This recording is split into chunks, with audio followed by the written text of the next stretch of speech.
lagi nih setelah libur 2 hari ya, Sabtu Minggu libur nge-live. Oke teman-teman semuanya, malam hari ini kita mau bahas market dong ya, dan juga bahas tentang gimana sih caranya tips-tips buat milih saham buat pemula gitu. Oke, siapa pemula di sini? Definisi pemula tuh apa sih? Pemula tuh yang baru masuk di pasar saham itu kayak 1 sampai 3 bulan gitu. Ya, jadi 1 sampai 3 bulan gitu. Siapa pemula? Tempat live baru, sebenarnya tinggal geser dikit sih.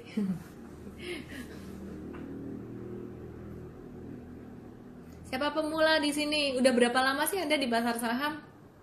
Halo halo semuanya. Dari kota mana aja? Teman-teman udah berapa lama di saham? Oke, malam hari ini kita mau nge-live bareng Pak Husni. Pak Husni itu adalah branch manager dari CGS-CIMB Medan. Oke ya, siapa nih dari Medan nih? Belum ada 1 tahun. Oke, malam hari ini selain kita bahas tentang sentimen market, tips buat pemula, juga tentunya kita mau tanya jawab saham.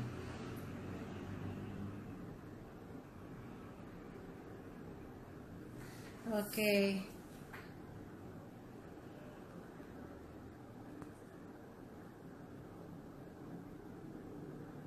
Di manakah Pak Husni ya? Pak Husni di mana ya? Di manakah narasumberku? Oh, belum ada. Pak Husni kalau udah ada langsung request live ya. Langsung request live ya Pak Husni ya. Oke, lahir di Medan, Ambon, Pontianak, semuanya baru lihat-lihat.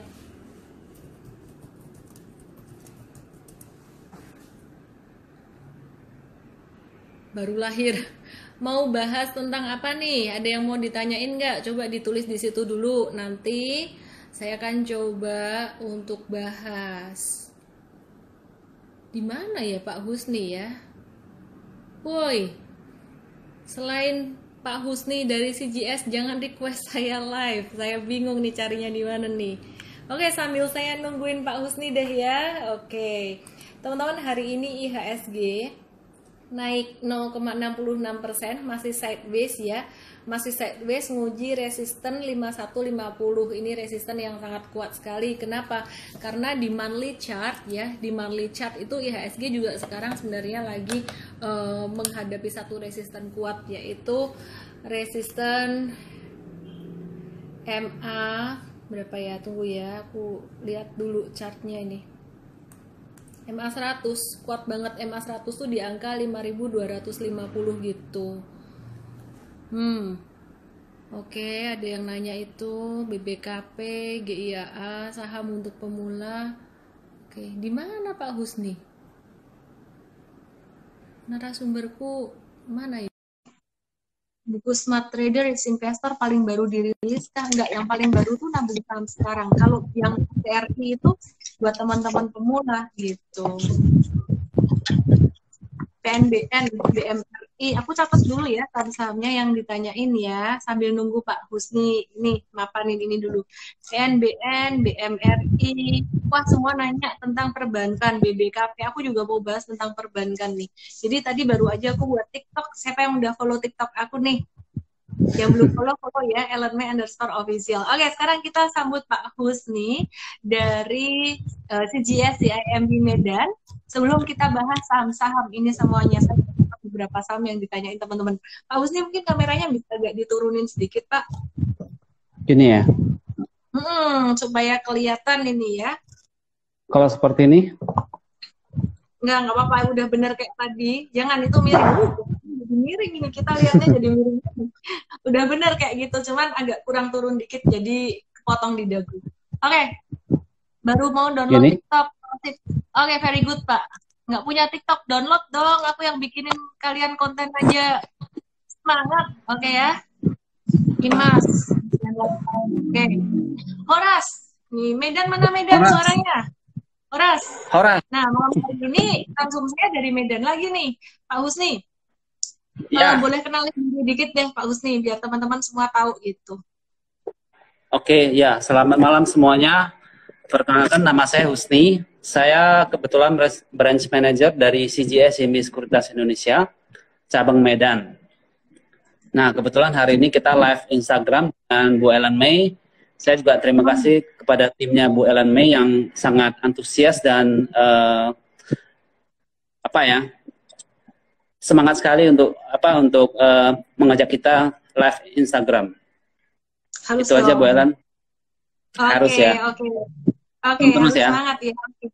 Hari ini kita mau bahas banyak saham nih ya. Saham yang lagi hot hari ini apa nih teman-teman? Coba ditulis. Saham paling hot hari ini apa? Nggak ada hadiahnya, tapi tetap harus tulis nih ya. Saham paling hot hari ini apa? Pak coba. Wika, BCA yang paling hot apa sih hari ini? Saya pengen tahu deh teman-teman. Saya boleh nulis? Oh jangan Pak. Nanti jadi ketahuan. Ketahuan ya? Oke, udah ada tuh ditulis tuh ya. Oke, teman-teman seperti biasa sampai nanti apa namanya? Nanti di akhir akan ada hadiah langsung dan juga hadiah ini ya, hadiah giveaway M-Trade ya. Oke, hari ini yang lagi hot banget itu adalah saham-saham pertambangan ya. Jadi ada saham Indi hari ini meroket, terus saham Adaro tadi juga naik, terus ada saham apa lagi nih yang naik nih? Nih, teman-teman tadi wah ini pada ngeliatin nih. Indi, Doit, terus kemudian ada Adaro. Oke. Nah, itu saham-saham yang hari ini terhot. Nanti kita akan bahas nih. Oke. Sekarang kita mau bahas yang lain dulu nih, yaitu tentang sesuai tema yang ditulis di publikasi kita hari ini ya. Bagaimana caranya saham untuk pemula. Nah, kalau Pak Husni ada tips nggak ini Pak untuk saham pemula ini Pak? Oke, jadi, nah, teman-teman mungkin yang masih pemula ya, sudah buka account di sekuritas, tapi bingung nih mau pilih saham apa. Banyak kan ada saham pertambangan segala macam. Jadi ya mungkin teman-teman juga sudah baca buku, sudah lihat di YouTube segala macam.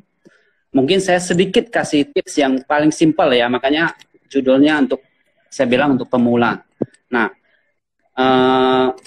kalau teman-teman misalkan nih punya 10 juta atau kita anggap 100 juta lah ya, 100 juta. Nah, bingung nih mau pilih sama apa. Jadi ini ada beberapa tips dari saya sendiri. Mungkin saya juga ambil dari beberapa buku dan literatur. Yang pertama adalah cari saham yang produknya disukai masyarakat. Apa nih contohnya? Misalkan nih, kalau misalkan mie instan, teman-teman sukanya apa? Indomie. Oke, contohnya mungkin kalau yang bank ya teman-teman kenal namanya BCA. Terus kalau misalkan odol gigi yang terkenal itu adalah Pepsodent. Itu adalah produknya Unilever. Itu tips yang pertama. Kalau untuk yang kedua, cari saham yang penjualannya konsisten bertumbuh. Nah, kan kalau kita mau pilih saham yang mau kita investasi, otomatis kita pilih yang penjualannya bagus kan. Yang bagus itu adalah konsisten bertumbuh. Dan bukan hanya penjualannya, tapi net profit atau untungnya juga konsisten. Selanjutnya adalah kita juga cari saham yang marginnya cukup lumayan. Maksudnya lumayan di sini adalah misalkan nih kita beli pulpen, kita kulaan harga 1.000, kita jual 1.300, berarti untungnya adalah Rp300. Nah, Rp300 itu adalah 30% ya. Nah, kalau 30% masih lumayan. Tapi kalau misalkan kita perusahaan yang marginnya tipis, misalkan kita beli 1.000, jualnya 1.050, untungnya cuma 5%. Nah, kalau yang perusahaannya seperti ini agak beresiko. Tiba-tiba ada pesaing baru, dia nanti untungnya bisa tergerus oleh persaingan. Karena cuma 5% aja. Nah, mungkin yang terakhir ini adalah cari saham yang cash flow-nya kuat. Apalagi di masa pandemi seperti ini. Nah, mungkin teman-teman sudah dengar ya, ada beberapa emiten yang kesulitan membayar bunga obligasi segala macam. Nah, itu penting yang cash flow-nya kuat.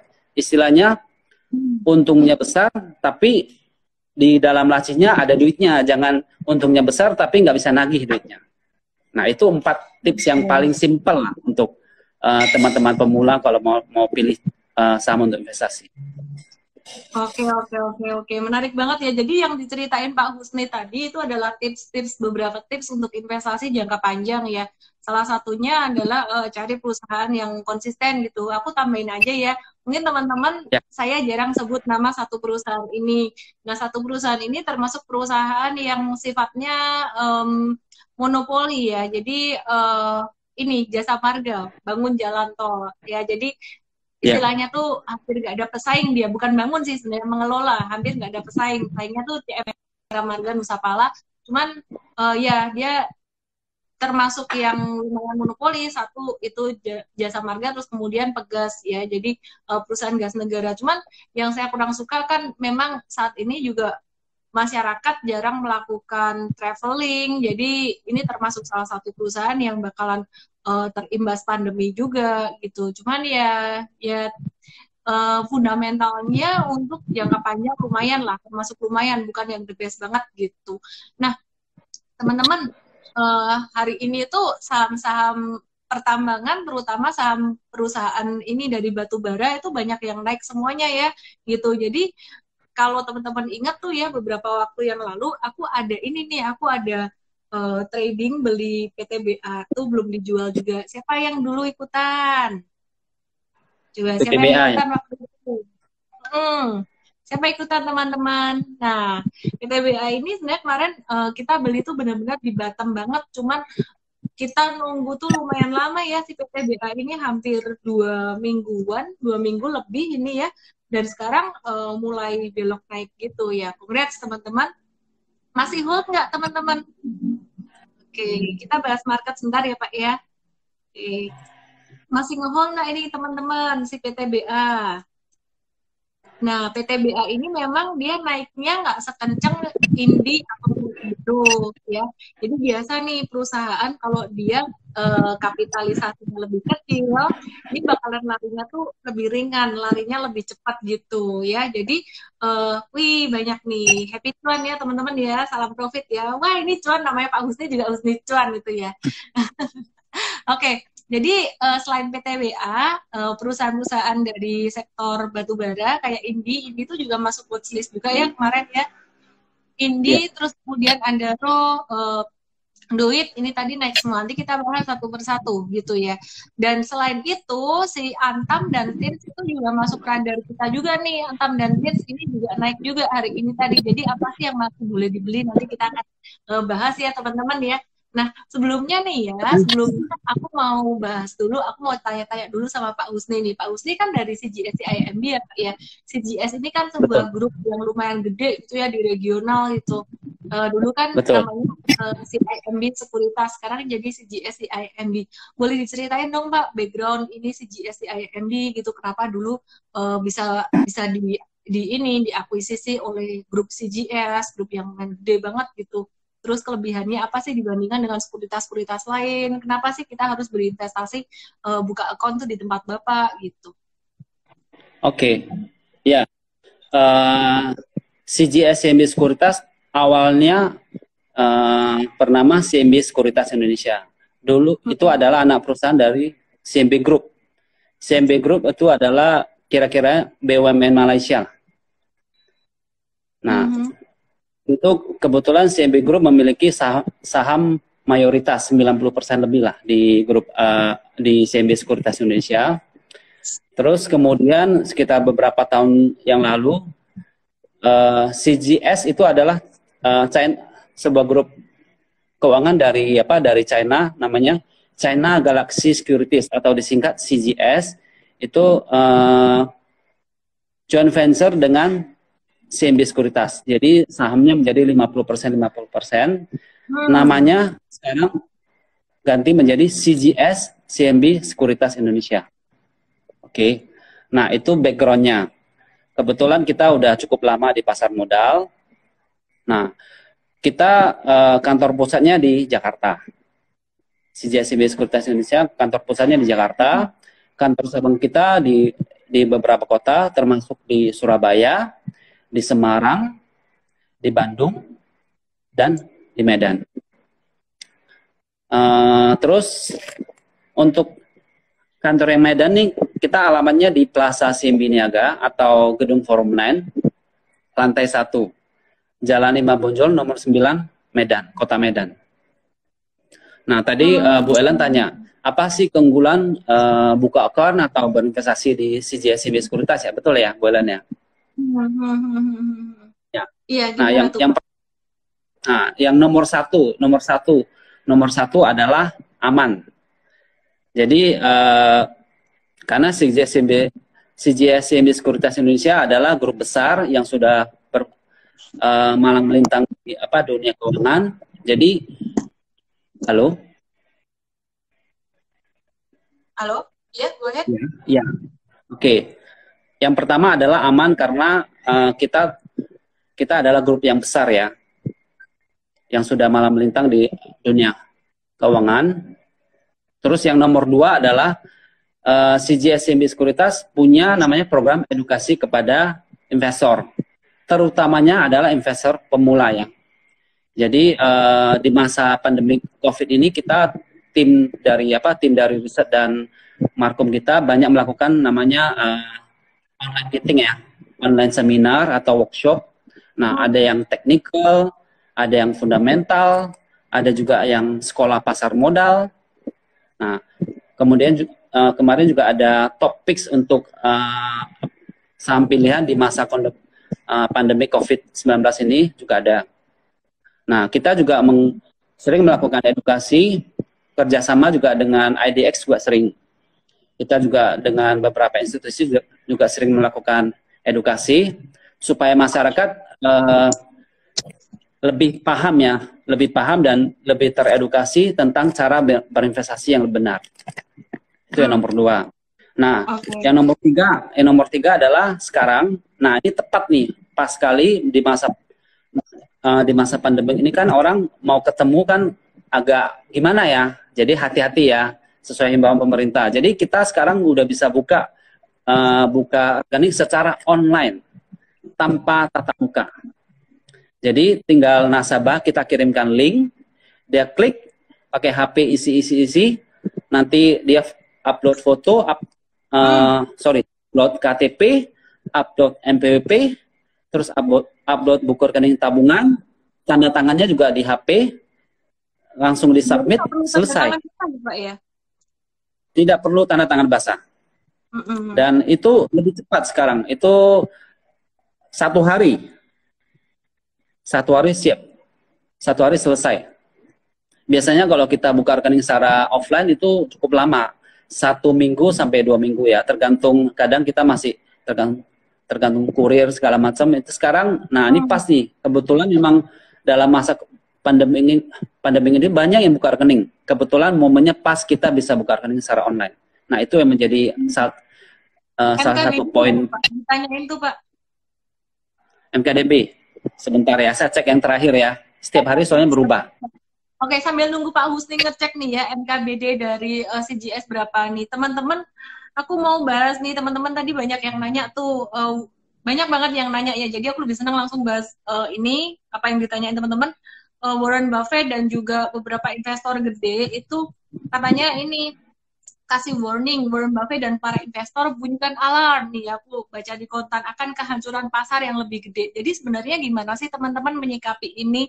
Jadi kalau teman-teman ngikutin terus ya live aku, terus seminar-seminar aku kayak gitu. Sebenarnya saya sendiri kalau ngelihat pasar ini saya juga nggak terlalu optimis. Saya malah lebih cenderung my view itu sebenarnya lebih ke arah bearish. Nah, kenapa pasar saham ini terus naik? Kan kalau misalkan teman-teman ngikutin ya, ini salah satu kemarin pendorong naiknya itu karena kebijakan moneter dan fiskal dan juga semua kebijakan-kebijakan yang dilakukan oleh bank sentral dan pemerintah baik dari Amerika maupun dari Indonesia juga gitu. Dan banyak sekali stimulus yang diberikan untuk masyarakat dan juga untuk banyak industri ya, termasuk industri perbankan, banyak industri itu dapat stimulus. Jadi itu yang membuat pasar saham itu naik lebih dahulu dibandingkan dengan gross domestic product atau PDB-nya. Nah, teman-teman kalau ngelihat kondisi perekonomian saat ini fundamentally gimana? Perekonomian fundamentally masih belum bisa dikatakan bagus, namun sudah membaik ya. Jadi kita pakai data nih, jangan cuma panik-panik aja. Kita pakai data. Kalau ditanya nanti semester kedua ini masih bisa turun atau enggak? Oh, masih bisa gitu ya kan. Kuartal kedua ini laporan keuangan juga belum keluar. Kalau misalkan laporan keuangan kuartal 2 keluar lebih jelek daripada kuartal 1, harga saham respon turun itu wajar dong, dan itu kesempatan buat kita. Cuman jangan takut berlebihan juga nih. Kita pakai data, ini data dari Kemenkeu ya, yang diambil dari Bloomberg. Ini Bloomberg Economic Growth Forecast. Indonesia itu diprediksi ini kan dia turun ya untuk kuartal kedua forecast-nya gitu, which is kuartal 2 kan kemarin juga udah ini ya, udah berlalu ya. Terus kemudian teman-teman perhatikan nih, ini pertimbangan dari si Bloomberg sendiri, Indonesia itu minus 3,1, ini masih lebih bagus loh daripada apa nih, Malaysia, ini Singapura, India. Ini kalau China dia malah udah positif. Terus kemudian ini Amerika, Inggris, Jerman, Prancis, dan juga Jepang. Jadi teman-teman kalau perhatiin juga selain data perekonomian ini, teman-teman juga melihat di sini data unemployment atau tingkat pengangguran. Ini di Amerika tadinya melonjak tinggi, sekarang penganggurannya udah mulai turun. Sebenarnya perekonomian udah mulai membaik kok. Kalau masalah Warren Buffett belum beli, artinya itu belum timing terbaik buat dia gitu. Terus kemudian ini teman-teman perhatikan juga ya. Jadi ini United States Manufacturing PMI, ini adalah grafik ini pabrik-pabrik itu mereka di sana lagi ekspansi atau lagi kontraksi. Nah, kalau di angka 50 ke atas itu artinya mereka lagi ekspansi, dan ini udah dekat di angka 50, artinya sebenarnya sekarang di Amerika udah mulai membaik banget, udah mulai masuk ke periode hampir ekspansi meskipun COVID-19-nya menggila di sana gitu, termasuk juga presidennya, sorry to say. Ya, jadi ini teman-teman, kalau yang ini adalah indeks PMI dari China. Ya, ini manufaktur di China, General Manufacturing Index ya, PMI dari Caixin China. Ini kemarin sempat turun di bulan Februari, wah parah banget. Terus kemudian sekarang dia udah ekspansif, udah di atas 50 dan udah hampir balik ketika sebelum pandemi, sebelum dia dihantam pandemi lockdown. Jadi sebenarnya kalau ngelihat indeks perekonomian itu udah membaik. Ini Indonesia. Indonesia itu di bawah angka 50, masih kontraksi, belum ekspansif. Tapi Indonesia udah membaik banget dibandingkan, ini kan Juni ya, dibandingkan dengan Mei dan juga April gitu. Ya. Ya, jadi teman-teman, saya mau simpulkan aja. Jadi kalau Anda tanya, apakah pasar saham masih bisa turun atau enggak? Jawaban saya adalah masih bisa turun. Masih bisa. Bulan Agustus, September, be very careful, masih bisa turun. Maka dari itu saya investasinya tuh juga belum hajar bleh, belum masukin semua gitu. Dan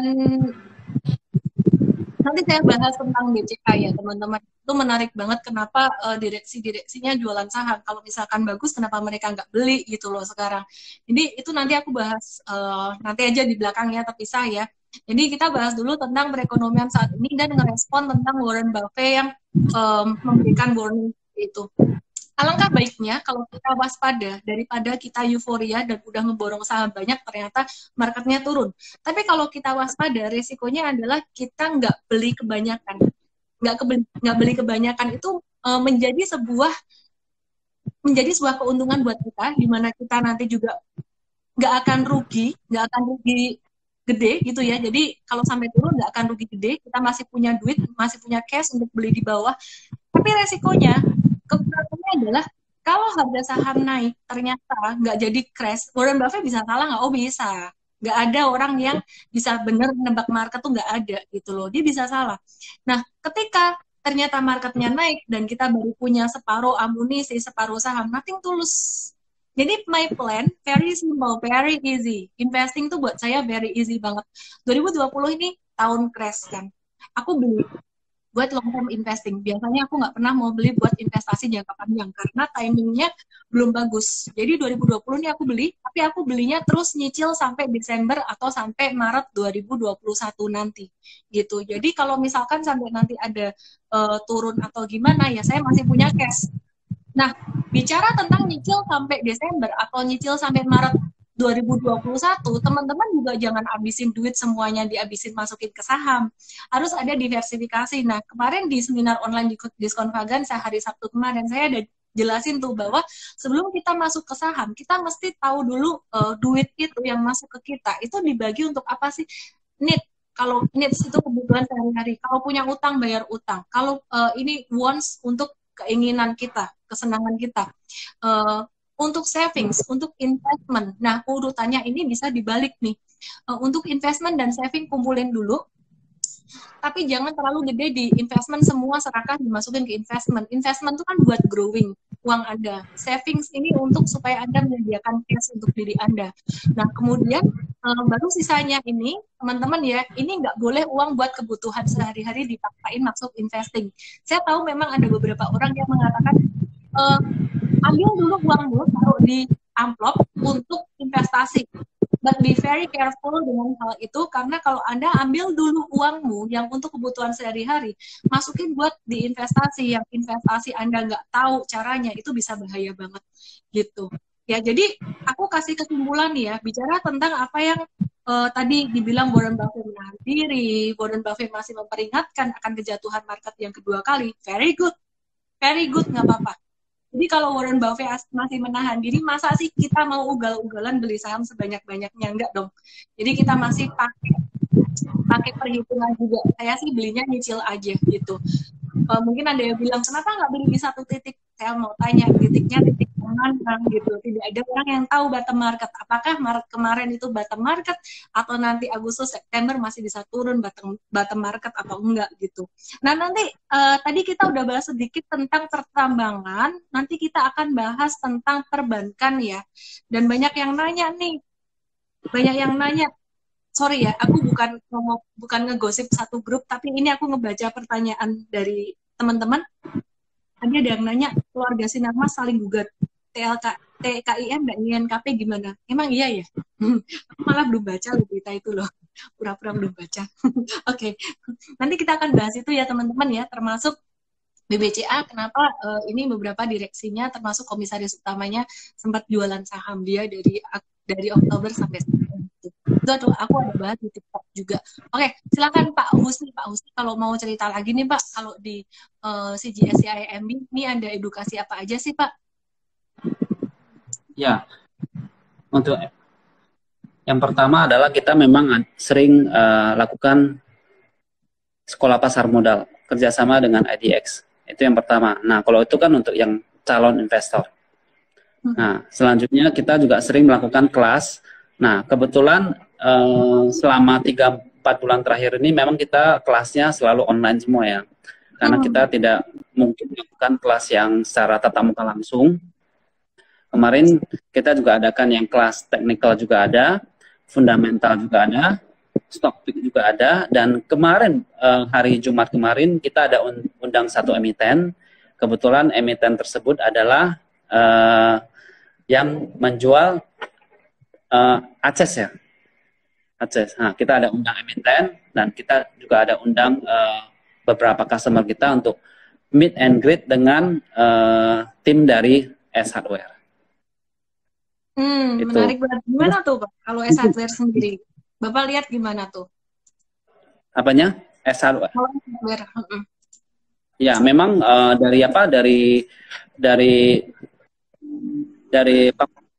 pemaparan dari timnya S Hardware, mereka mengatakan bahwa pada penjualan yang first quarter mereka juga nggak terpengaruh banyak ya. Jadi ada cerita menarik, ternyata mereka kan juga punya rupa-rupa.com, penjualan online.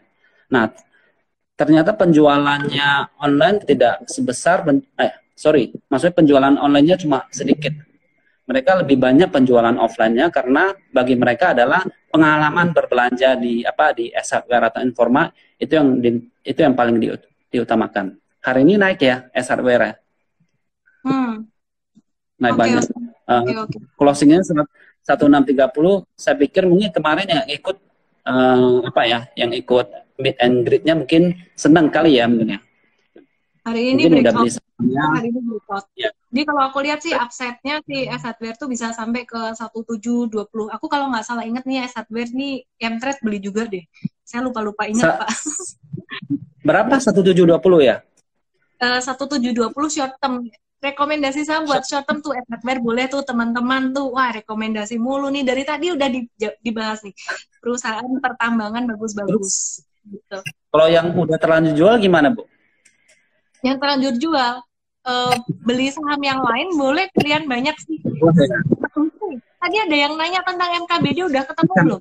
Iya, udah ketemu. Untuk berapa? CGS? Untuk bulan Juli 2020 ini adalah 408 miliar. 408 miliar. MKBD. Itu termasuk gede apa? Sorry, gimana? Termasuk gede nggak dibandingkan dengan yang lain?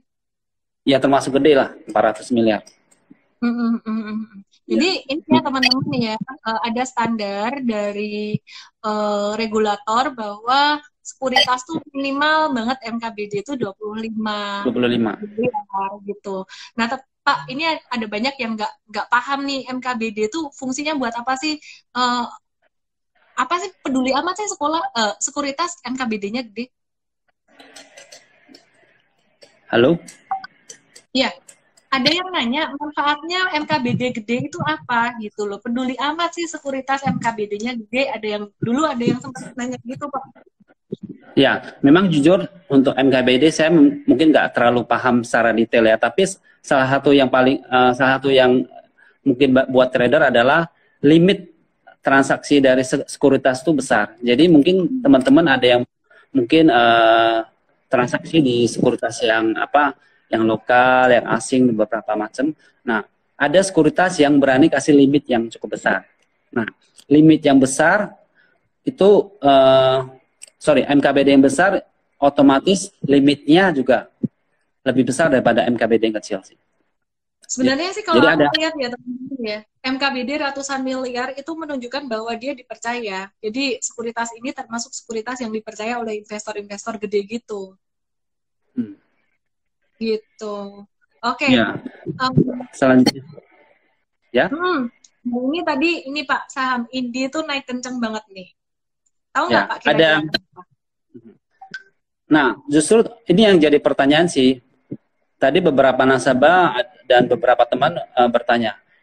Itu kemarin dia cek harga batu bara yang di patokan Newcastle ataupun yang Rotterdam itu turun loh kemarin.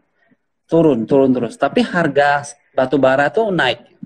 Nah, justru ini yang mau saya tanyakan ke Bu Ellen. Kenapa ya? Oke, sebelum saya jawab nih ya, saya tuh kepengen banget loh. Ini Bapak pasti pintar banget ngomong Hokian. Coba ngomong Hokian dikit deh, Pak. Aku ngami. Ayo, yuk nabung saham gitu bahasa Hokian gimana, Pak? Coba, Pak. Yuk, siukopyo. Wah, lagi, Pak. Yuk, siukopyo. Wah, yuk siukopyo gitu ya, Pak ya. Oke, keren. Nanti yang lain lagi ya. Oke, teman-teman diapalin ya. Kali aja nih keluar di giveaway. Oke, jadi kalau aku lihat si Indi ini ada satu transaksi afiliasi jual beli saham. Ini saya lihat juga ya dari emitennews.com ya, antara Indi dengan Petro ya, Petrosi gitu. Terus tapi terlepas dari itu sebenarnya perusahaan-perusahaan batu bara yang lain juga naik gitu loh. Nah, teman-teman perhatikan ya teman-teman ya, bukan cuma batu bara. Kalau teman-teman nanya yang belum naik, yang masih bisa untuk trading apa, itu metals, tins, antam, dan inco. Nah, kalau batu bara sendiri, untuk PTBA kita udah masuknya beberapa waktu yang lalu tuh di M-Trade tuh kita masuk pas di bottom banget gitu. Dan waktu itu teman-teman juga masih pada deg-degan, wah ini masih bisa ditarik turun atau enggak nih. Jadi dia turun hari ketiga setelah bagi dividen gitu. Nah terus untuk Adaro, aku lihat dulu ya Adaro ya. Adaro Kalau Petra udah ketinggian teman-teman, jangan masuk ya. Tadi naiknya juga cepat banget. Si Indi juga naiknya cepat banget. Kalau Adaro mau masuk itu masih bisa lah gitu ya. Cuman alangkah baiknya kalau update tuh secara real time. Jadi kenapa yang trade itu seringkali kasih update beli jual saham, rekomendasinya tuh real time gitu. Karena market saat ini benar-benar kondisinya lagi volatile banget. Apalagi IHSG udah di dekat resisten kuatnya 6250, 6150 gitu. Itu sih teman-teman. Nah kalau si ITMG gimana? ITMG.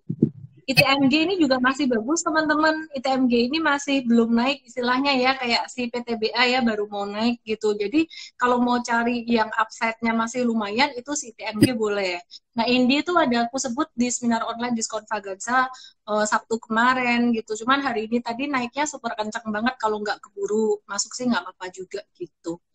Tuh ada yang bilang tuh Bokangco. Kalau Bokangco beli saham aja. Yang penting Nanti jangan boleh dulu tahu ya. juga artinya ya. Bukan co tahu ya.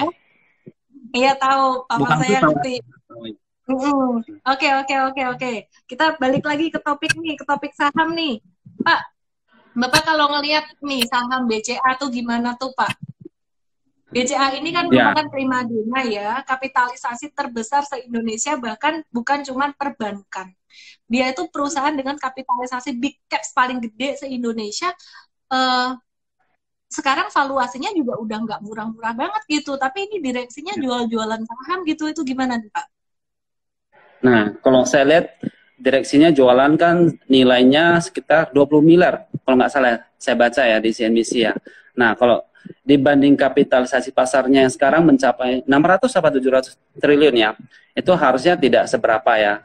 Saya ingat beberapa bulan yang lalu juga ada satu berita ya, direksi menjual saham BCA, betul ya?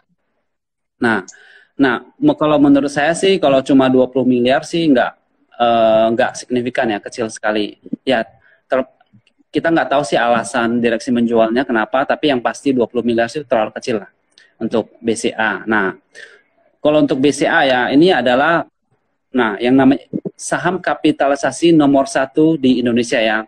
Jadi kalau teman-teman lihat nih, semua fund manager tuh atau produk reksadana hampir fund manager besar ya, hampir punya BCA, betul ya.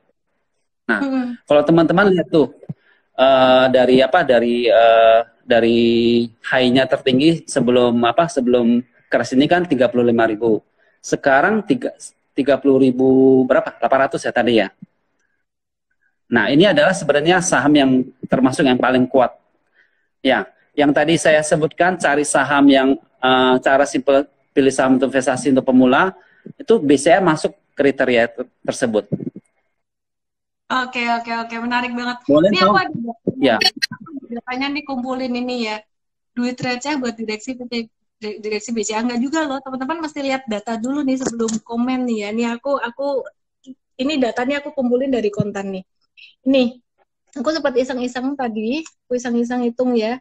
Ini belum termasuk yang dijual sama komisaris utamanya sama direktur utamanya di Oktober dan November. Ini cuman jualan di bulan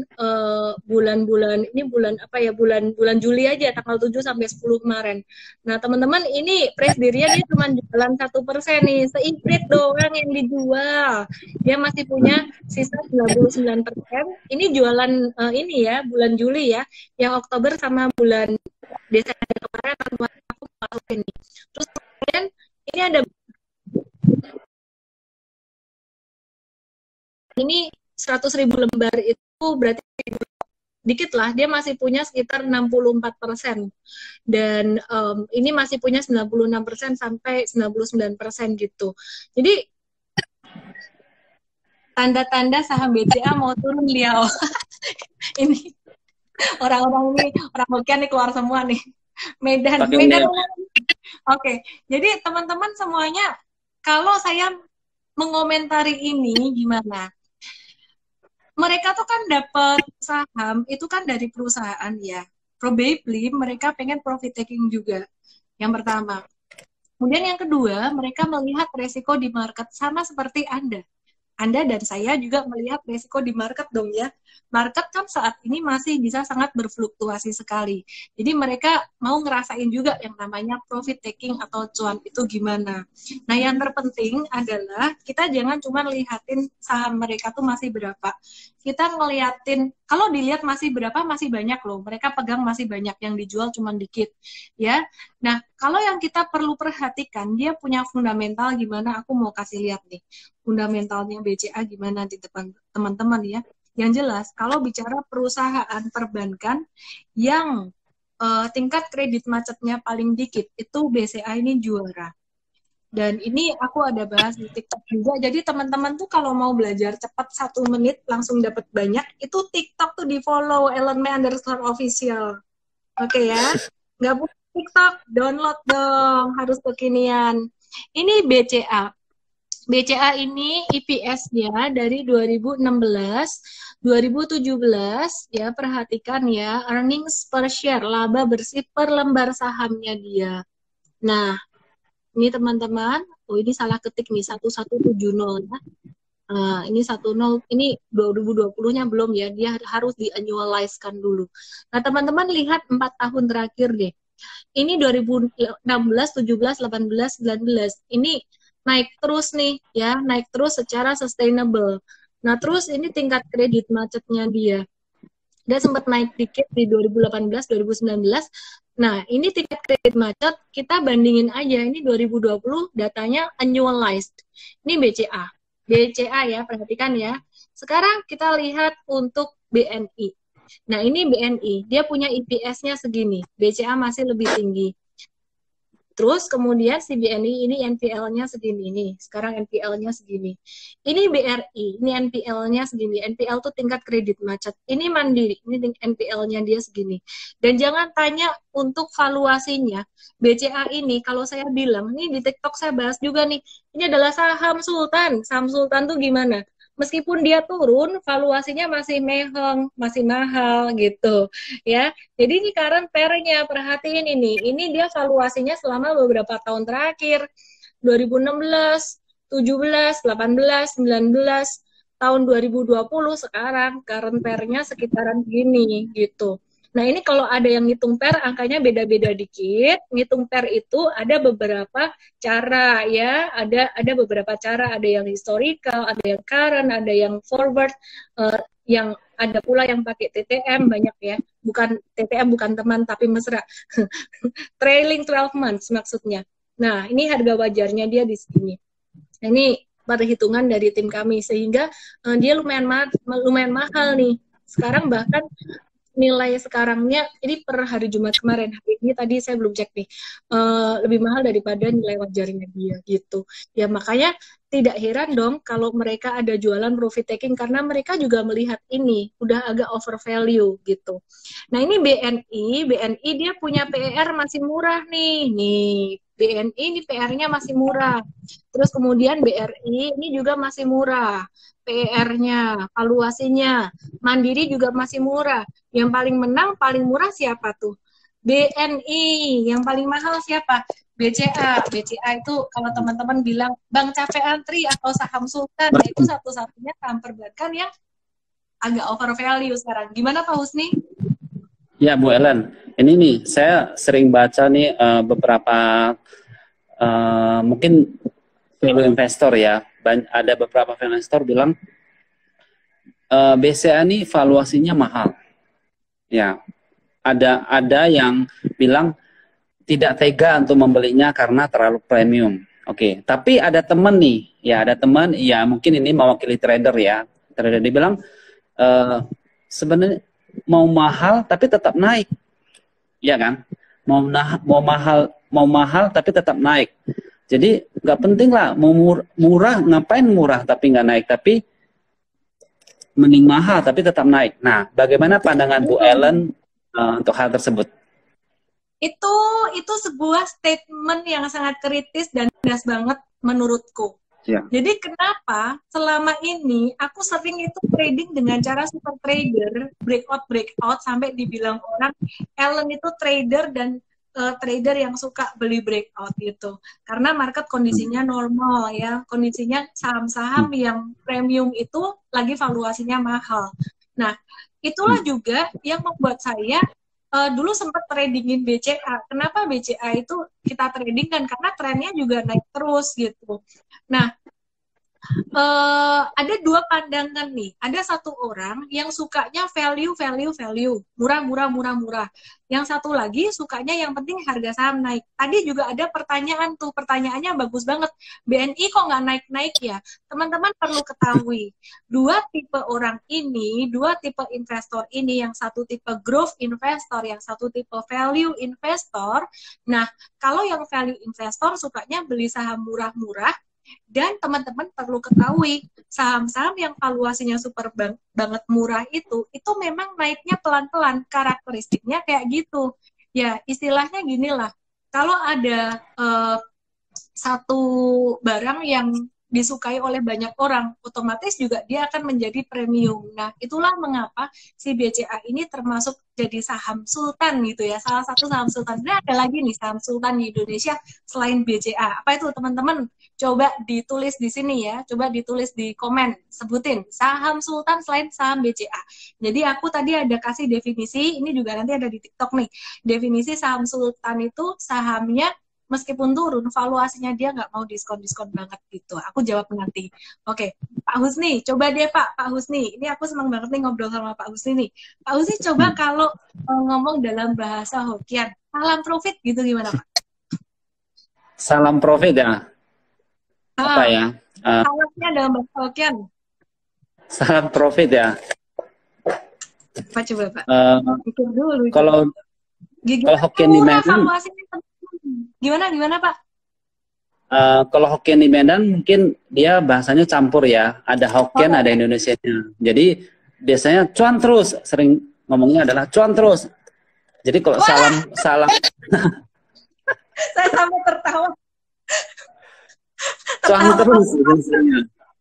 Cuan bahasa Hokkien juga ya teman-teman ya? Ya, cuan. Ya, cuan itu bahasa Hokkien juga. Cuan liao.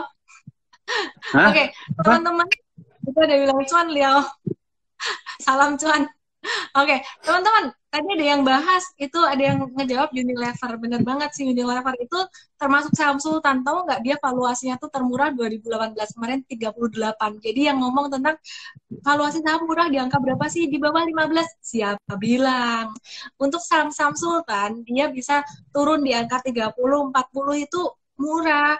Nah, si Unilever sekarang valuasinya sekitaran 40 tuh pernya. Tahu nggak tertingginya dia berapa? Berapa tahu nggak? Pak Husni sempat lihat nggak? Pernah ya. Tertinggi di angka berapa per tuh? Unilever ya? Per Unilever ya? Dia pernah tertinggi tuh pernya di angka 60 tahun 2017 tinggi-tingginya tuh. Ya, jadi itu kalau sekarang dia pernya sekitaran 40, itu termasuk murah teman-teman dibandingkan historikalnya. Nah, jadi teman-teman jangan bandingin dengan saham yang lain, nggak masuk gitu. Ada satu lagi tuh, saham sultan tuh. Coba cari lagi. Kalau GGRM enggak, GGRM sekarang dia valuasinya lagi murah. GGRM super discounted. Dia valuasi tertinggi 5 tahun tuh 20,5, saat ini current pernya 9. Jadi termasuk murah. GGRM ini discounted, margin of safety-nya sekitaran 50%. Jadi perhitungan tim kami itu harga wajarnya 96 ribuan sekian-sekian, sekarang harganya masih 46 ribuan sekian-sekian nih harga Jumat kemarin, aku belum cek juga nih, tinggal buka sih sebenarnya. Jadi GGRM itu termasuk murah teman-teman valuasinya, termasuk HMSP juga gitu. Bukan HMSP bukan ini, ada satu lagi. Oke, Pak Husni, coba Pak, kalau misalkan Pak Husni lagi ngerayu teman-teman semua ini, kamu harus buka akun di tempat saya. Kelebihannya apa gitu? Ya. Rayu pakai bahasa Hokkien apa pakai bahasa apa? Bahasa Hokkien dulu coba. Hokkien ya. Oke. Thank you. Ini kan banyak teman-teman nih, coba dirayu. Ya. Thank you. Kalau aku mau bagi CGS CMB Sekuritas di Medan, Wah, kantor Ki Plaza Siminiaga, lantai 1, Imam Bonjol. मैं ya, CGS Semi Sekuritas Medan. Choi Husni ya. Wah, terus sekarang kalau pakai bahasa Batak bisa nggak? Internet saya agak-agak ini nih, macet. Ya, udah masuk lagi. Oke. Sorry tadi internet saya tuh yang agak macet tuh. Oke, sekarang teman-teman sambil terus ditebak tuh ya, saham Sultan apa satu lagi yang belum ketebak. Dari tadi aku liatin komen-komennya belum. Oke. Teman-teman, oke, Pak Husni, sekarang dalam bahasa Indonesia, sambil aku nunggu teman-teman jawabannya ada yang benar nih. Oke. Pakai bahasa Indonesia, Pak. Langsung, Pak. Pakai bahasa Indonesia ya. Oke, ya teman-teman yang mungkin yang sudah punya account ataupun yang belum punya account, jangan lupa buka account di CGS Simbi Sekuritas. Dan kebetulan nih dari bulan Juni, mulai dari bulan Juni sampai dengan September kita ada promo namanya member get member, client get client. Jadi teman-teman kalau referensi klien untuk buka account di CGS Simbi Sekuritas, kita ada dapat cash langsung dengan mereferensikan teman. Maksimal adalah 13.400.000. Oke. Itu dia. Oke. Keren banget ya. Ada klien get klien ya. Oke, aku jawab deh tadi teman-teman yang bingung saham Sultan apa nih? Kalbe Farma. Ya kan?